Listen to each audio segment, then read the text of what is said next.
8 saat 34 мүнөт бүгүн биздин коногубуз бар. Ырчы айым жаңыдан гана шоу бизнес чөйрөсүн багынта баштаган Аида Маканбаева бүгүн бизде конокто. Кутман таңыңыз менен. Кош келиңиз. Рахман. Абдан сонун. Сизди көргөнүзгө абдан кубанычтабыз. Мен дагы. Бизге кандай жаңылыктар менен келип калдыңыз? Жаңылык бул менин ошол 4 жылдык тыныгуудан кийинки ошол жеке ырчы катары ошол чыгармачыл чөйрөгө аралашып атканым ошол эң чоң жаңылык десем болот. Эң сонун чыгармачыл чөйрөгө 4 жыл тыныгуудан кийин кайрадан кайтып келиптирсиз. Куттуктайбыз. Жана азыркы учурда бизде мына ушул Кыргызстанда маданият чөйрөсүндө көптөгөн сенсация, мындайча айтканда жаңылыкты жараткан аткаруучулардын саны абдан көп болуп жатат. Жана деги эле мына ушул маданият чөйрөсүндө өзүңдүн позицияңды алдыга коюп, лидер болуп озуп чыгуу дагы бул оңой олтоң иштердин бири эмес. Сиздин алдыга койгон пландарыңыз кандай? Балким жакын арада сынакка аттанасыз. Албетте эми сынакка ар бир эле чыгармачыл адамдын бир максаты болуш керек, мындай чоң сынактарга. Бирок мен азыркы учурда ошол 4 жыл аралыгында турмуш жолуна аттанып, 2 балалуу болуп, ошол жеке ырчы катары азыр аракет кылып баштадым. Жаңы клип тартып, учурда кетип атат бардык ошол каналдардан, телеканалдардан. Алдыга койгон пландар абдан көп. Аны буйруса ошол иш жүзүндө көрсөтөбүз. 2 баланын энеси болуп, бирок чыгармачылыкты алып кетүү менин оюмча бир аз оорчулукту жаратышы толук мүмкүн. Кайын журтуңуз кандай карайт, мисалы үчүн чыгармачылыкка аралашканыңызга? Мен эгерде жолдошум же ушул кайын журтум бир мырдабай эле кой деп кичине бир каршылык болсо, мен анда улантмак эмесмин. Учурда Кудайга шүгүр, ата-энем, бир туугандарым, кайын журтум, жолдошум баары моралдык жактан, бардык жактан колдоп турган үчүн гана мен уланттым десем болот. Эң сонун. Сиздин музыкалык билимиңиз барбы? Музыкалык билимим жок азырынча, бирок буйруса алдыда ошол билим алуу ойлорум бар. Бирок өзүмдүн билимим Кыргыз улуттук университетинин экономика факультетин бүткөм.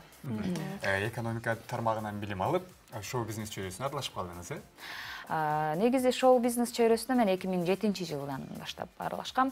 Өзүңүздөргө белгилүү легендарлуу Кыз Бурак тобунда 6 жыл эмгектендим.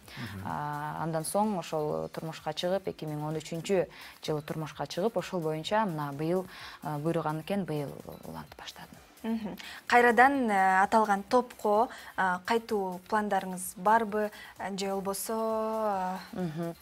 Эми топко негизи үй бүлөлүү болуп топто ырдаган аябай кыйын. Анткени топтун эми өзүнчө бир талаптары болот, чогуу жүрүш керек. Мисалы, ал жакта жалаң жаш кыздар, бойдок кыздар ырдайт эмеспи. Ошон үчүн турмушка чыккандан кийин ошол жеке бардык эле ушул эжелерибиздей баары эле ошол жеке ырдап кетишет да. Ошол ыңгайлуу десем болот.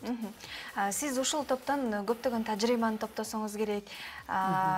Биз азыр сары эсеп салып көрсөк, 2007-жылы Аида Кыз Буракка келгенге чейин кандай эле, жана азыркы күнү кандай, экөөнүн ортосундагы айырмачылык барбы? Эми албетте айырмачылык бар. 2007-жылга чейин мен топко 16 жашта кирген болсом, албетте мен жаш кыз болчумун.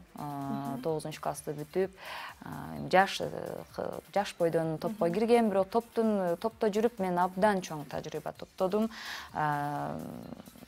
Сахнадагы кандай жүрүш керек, сахна маданияты, деги эле болсо кандай сүйлөшүш керек адамдар менен. Андан сырткары бизди Гүлшайыр эжебиз үй жумуштарына, тамак аш, жада калса тандырга чейин нан жаап, ошонун баарын үйрөнгөнбүз да. Ошондуктан азыр ушул эфирден пайдаланып, мен ошол устатыма чоң ыраазычылык билдирип коеюн.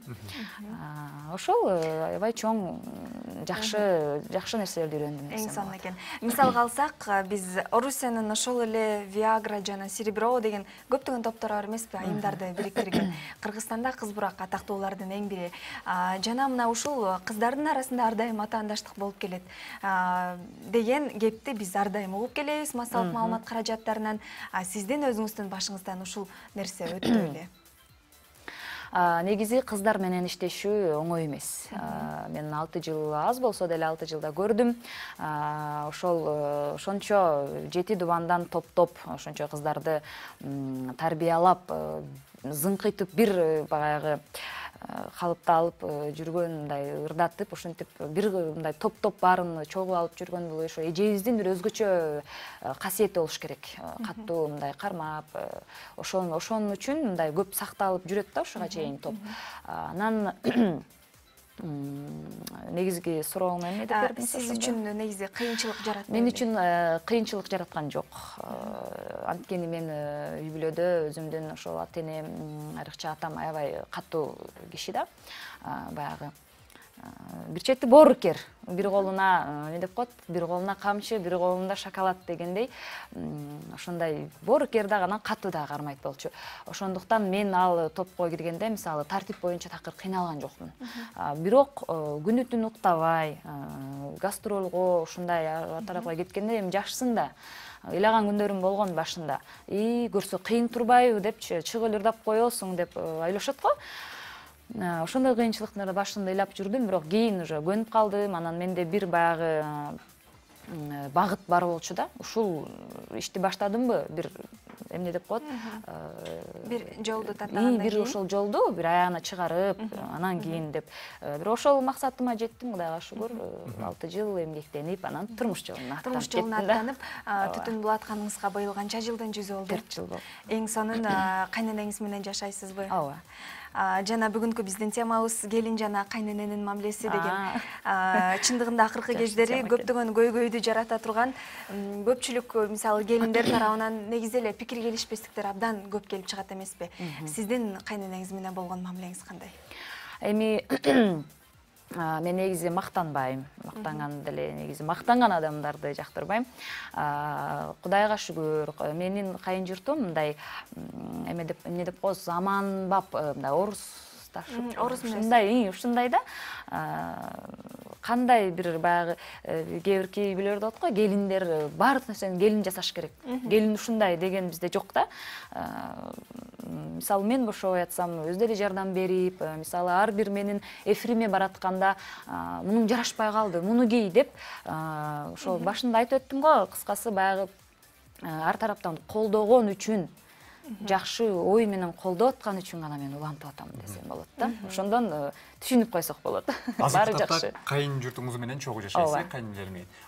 Бөлүнүп, жеке өзүнчө жолдошуңуз менен жашоо оюңузга келди беле? Негизи биз башынан бөлүнүп эле жашадык. Бирок мен өзүм кааладым, ошол жолдошум экөөбүз келишип, себеби биз өзү кичүү келин болуп калдым да менчи. Жолдошум кичүү бала.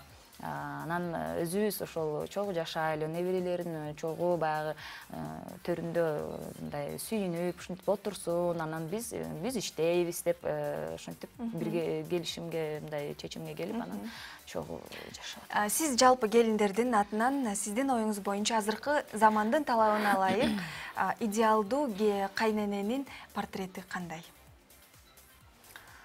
Идеалдуу кайнененинби? Меникиндей кайненен эмеспи? Сиздикиндей болсо, сын сыпаттап? Албетте, идеалдуу кандай десем, мен мисалы кайнене деп да айткым келбейт. Анткени мен ошол турмушка чыкканга чейин мен апам болсо, турмушка чыккандан кийин уже өмүр бою апам болот да. Ошондуктан бирок мен мама деп чакырам да, өзү ошентип айткан, мама дегин депчи. Ошондуктан мен кайнене деп деле айткым келбейт. Эми идеалдуу кандай деп ойлойм. Эми азыр ар кандай адамдар бар, бир нерсе деп айтыш өтө кыйын. Сиздин жеке пикириңиз? Мүмкүн келинден дагы көз каранды, же болбосо кайненеден. Эми ар кандай кайненелер болот, мисалы, баласын кызганат кээ бирки кайненелер, туурабы? Баласын кызганып, ошондой бир чыр чатактар чыгышы мүмкүн. Эң башкысы келин өзүнүн ордун билип, тыпылдап кызматын кылыш керек. Анан кайнене болсо, ошону баалап, анан өзүнүн бир кеңештерин айтып, кызым деп гана мамиле кылса, билбейм, жакшы эле болуш керек. Сиздин ой пикириңизге кошулабыз. Бүгүн бизге кайсы чыгарманы аткарып берүү үчүн даярдап койдуңуз белек катары? Бүгүн ойлончу деп аталат бул ырдын аты. Анан ошол ысык көлгө дагы байланышып кетет. Арасында ошо ысык көл жөнүндө сөздөр бар. Мен негизи ысык көлгө келин болгом. Өзүм Жалал Абадтын кызы болом. Ошондуктан азыр ошол эртең мененки ошо кыргыз элибиздин маанайын көтөрүш үчүн ойлончу деген ырды аткарып берем.